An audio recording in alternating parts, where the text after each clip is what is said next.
인요한 아닌 김종인 만난 이유 오늘 있었어요. 오늘.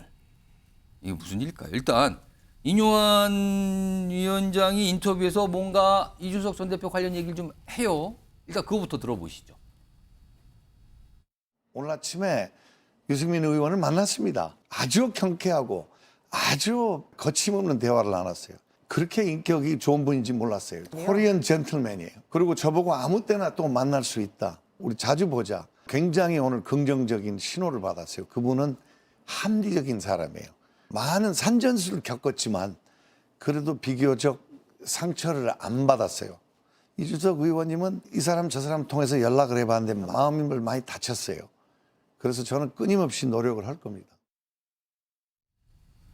그러니까 이준석 전 대표 만날 의향이 있다는 걸 강하게 밝힌 거잖아요. 지금 앞서선 유승민 저는 만났다 이미. 그리고 만나고 싶다.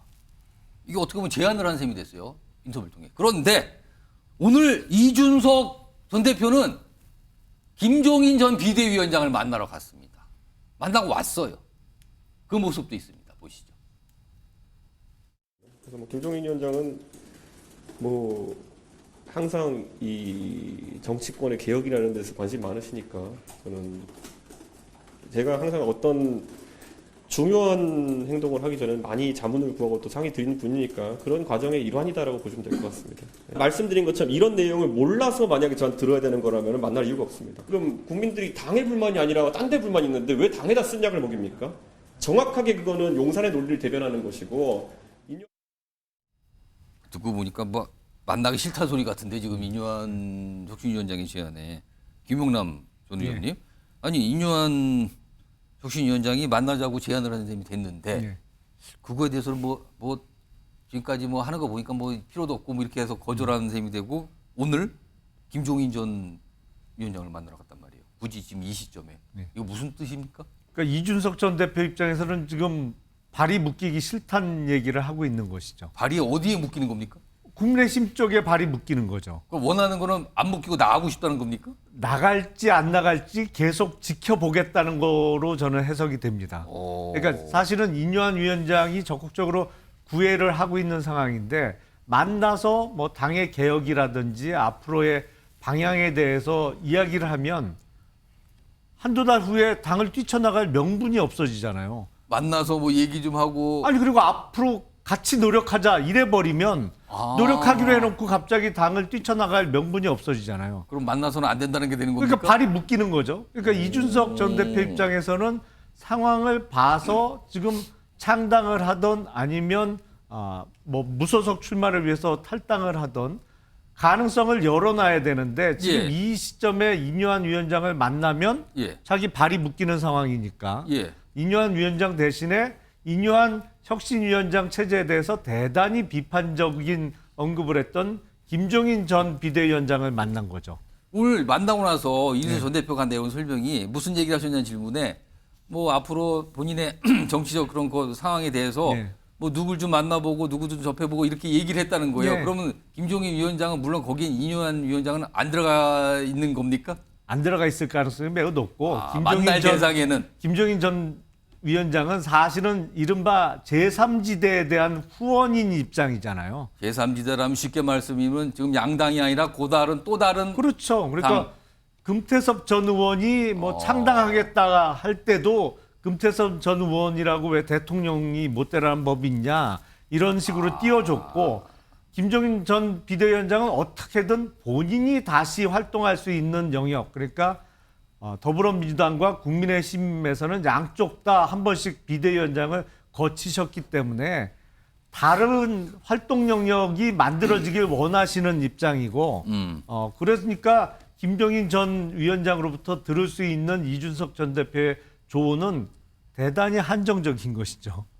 그리고 지금 이준석 전 대표도 국민의힘에 발이 묶이는 걸 원하지 않기 때문에 두 사람 간의 어떤 의사는 합치가 있다고 지금 현 상태에서는 봐야겠죠.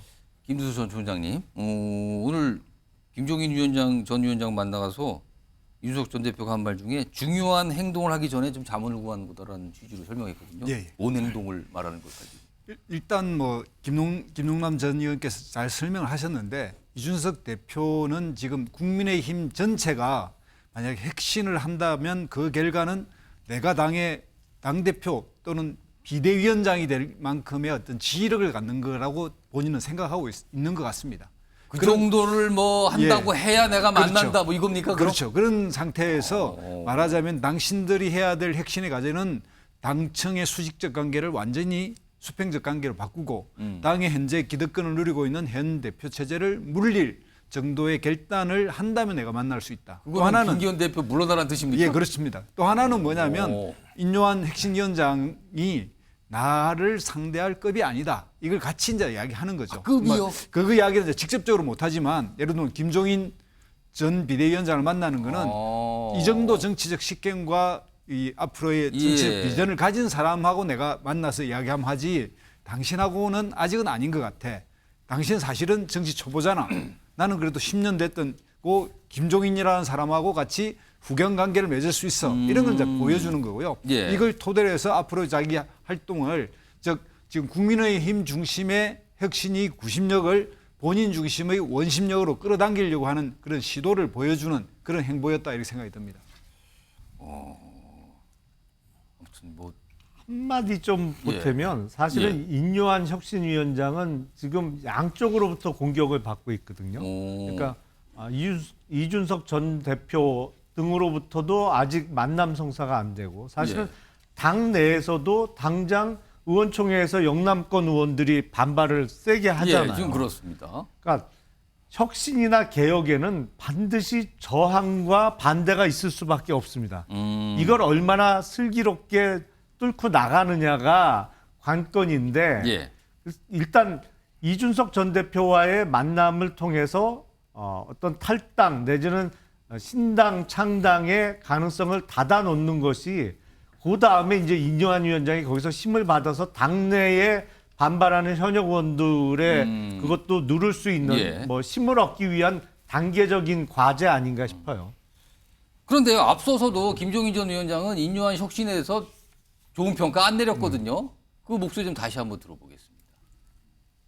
과연 한국 정치가 이 정도까지 타락을 했느냐 하는 이런 생각이 들었다고. 면표용으로다가 혁신위원회라는 것을 지금 만들어가지고 출발을 시키는데 과연 혁신위원장을 누구를 시킬 거냐 해가지고 이 사람 저 사람 가지고 여러 가지 고민을 하다가 안 되니까 결국은 참 인요한 교수. 기상천외 발생을 해가지고서 그러니까 혁신위원회의 행동 방향이라는 것은 작을 수밖에 없어요. 예. 그러면서 이준석 전 대표 무슨 결단 뭐 이런 얘기 뭐 그거 필요하다 이런 얘기 꺼내놨거든요. 이승환 전 행정관. 결단이 필요하다는 김종인 전 위원장을 오늘 만났단 말이에요. 그 무슨 움직임을 예고한 겁니까 이거? 이준석 대표가 만날 사람이 몇 없어요. 만날 사람이 몇 없다? 네, 만날 수 있는 사람도 만날 사람이 몇 없습니다. 뭐 대통령과의 만남도 뭐 지금 뭐 그게 의미 있겠느냐, 뭐 혁신위원장과의 만남 그게 예. 뭐 어떤 의미가 있냐 이러면서 만날 수 있는 사람이 없어요. 제가 알기로는 생존해 있는 분들 중에서 가장 본인이 인정하고 이럴 수 있는 분은 김종인 위원장밖에 없는 것 같아요. 예. 그런데 김종인 위원장이 인요한 혁신위에 대해서 타락했다라고 평가한 부분에 대해서는 저는 예. 김종인 위원장은 굉장한 의회주의자고 또 정치적 인물 아닙니까? 정치의 문제를 정당이 풀지 못하고 외부 사람을 데려온 부분에 대해서 이렇게 평가했다고 생각을 합니다. 다만 근데 이제 인요한 위원장 같은 경우는 이제 혁신의 의지와 자기에게 얼마만큼의 전권이 있는지를 스스로 지금 증명하고 있습니다. 첫 번째로 당 통합을 위해서 이준석 그리고 홍준표 이 징계 해제하자라고 했던 얘기, 그리고 두 번째로 또 5.18을 광주 찾아가서 5.18 묘역에 참배한 것, 그리고 이제 영남 중진들에 대해서 행보를 이야기한 것, 이거는 강서 선거 패배 이후로 이 정도 혁신과 개혁은 있어야 된다라고 우리 당 모두가 생각했지만은 차마 입 밖으로 꺼내지 못했던 얘기를 지금 채 10일도 되지 않아서 모든 이야기를 꺼내놨습니다. 그리고 또 하나, 유승민 대표 만나야 된다, 이준석 대표 만나야 된다, 이러한 부분들 우리 당내에서 강서 선거 이전까지 그 누구도 꺼내지 못했습니다.